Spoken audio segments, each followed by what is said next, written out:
Instagram is back with an update and I'm back to make it into a content. என்ன Insta நீ சும்மா feature விட்டாலே அதை நான் கண்டென்ட் ஆக்குவேன். நீ கண்டென்ட் ஆக்கக்கூடிய மாதிரி ஒரு ஃபீச்சர் விட்டா சும்மாவா விடுவேன்? அவன் சுடு தண்ணியிலேயே கைய விடுவான், உன்னை சும்மாவா விடுவான்? இந்த இன்ஸ்டன்ட் ஃபீச்சர் வந்து மற்ற கண்ட்ரிஸுக்கு எப்பயோ ரோல் அவுட் ஆகிடுச்சு. ஸ்ரீலங்காக்கு இன்றைக்கி தான் ரோல் அவுட் ஆகிருக்கு. அதான் உரிக்கலான்னு வந்திருக்கேன். ஒரு ஃபீச்சரை விடுறேன், நான் அதை எப்படி யூஸ் பண்ணணும், அதை யூஸ் பண்ணுறதுனால என்ன பிரச்சனை வரும்னு கொஞ்சமாச்சும் சொன்னியா? அவன் இன்ஸ்டன்ட்டில் என்ன எடுக்கிறதுன்னு தெரியாமல் கண்ணு மூக்கு வாய் உள்ளங்கைன்னு இன்ஸ்டண்ட்டாக போட்டு வச்சுருக்கான். சரி கலந்த ஃபீச்சர் தான் விடுற, யூசர் பை யூசர் அதை செக்ரிகேட் பண்ணுற மாதிரி விட்டுருக்கலாம்ல. ஒருத்தன் 17 இன்ஸ்டன்ட் போட்டு வச்சிருக்கான்.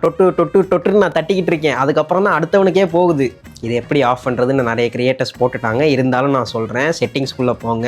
கண்டென்ட் ப்ரிஃபரன்ஸ்னு ஒன்று இருக்கும். அதுக்குள்ளே போனீங்கன்னா ஹைட் இன்ஸ்டன்ட்னு ஆப்ஷன் இருக்கும், அமுத்திக்கோங்க. அப்படி நீங்கள் ஹைட் பண்ணிட்டீங்கன்னா இன்பாக்ஸுக்கு போகிற நேரம்லாம் எதிர் வீட்டு அக்காவை எட்டி பார்க்குற மாதிரி இந்த இன்ஸ்டன்ட் எட்டி பார்த்துக்கிட்டு இருக்காது. இன்ஸ்டா உன்கிட்ட எவ்வளோ ஃபீச்சர்ஸ்டா நாங்கள் கேட்டோம். இதெல்லாம் யாரா உன்கிட்ட கேட்டா? யாரா நீ?